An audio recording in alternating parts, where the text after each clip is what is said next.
The community is helping the more than 75 people displaced from an apartment complex fire in southwest Madison deal with homelessness in the middle of a pandemic. It happened at the Tucson Trail Apartments on Muirfield Road yesterday afternoon, sending up smoke and flames for hours. Our Madeline O'Neill joins us live with how the Red Cross and area groups are still providing resources despite COVID-19 challenges. Well, anytime there's a fire like this, it's traumatic, but maybe more so when you're forced to leave your home when that's where we're being told is safest right now.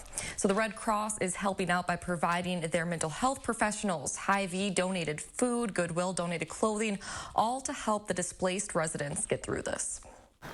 And it's just one of those things that you have to see to believe. The day after a devastating fire here, we can find reminders of what residents in the building's 24 units used to call home, piling up into debris and piling on another problem amongst the pandemic. One of the volunteers told me that they were told by a resident it feels like a disaster on top of a disaster. It's worrying and it's frustrating and it's confusing. What Erin Leroy sees is a shadow of the place she grew up before moving out last fall. All of my family is just kind of in shock and disbelief that this place we used to live in is now charred and unlivable.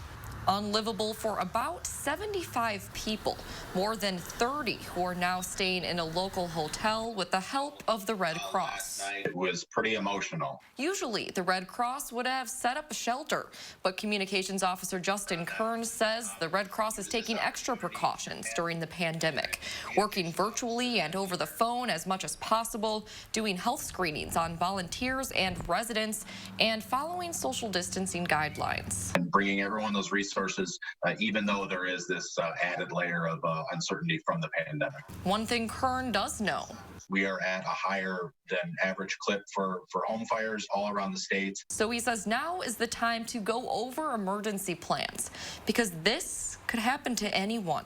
It's just weird to think that we narrowly missed this happening to us. Something Leroy can see up close. I hope they're able to find some place to live. I know a lot of them have pets. There are a lot of kids that live here, and I want them to be okay. The Red Cross is working to find more long-term housing for those who have been displaced. Now, according to the Red Cross, there have been a higher than average number of house fires in the past 6 weeks, displacing about 330 Wisconsin residents since early March. They say it could have something to do with the fact that more people are home cooking at home, but the cause of this most recent fire is still under investigation. All right, just really bad timing for this. Thank you so much, Maddie.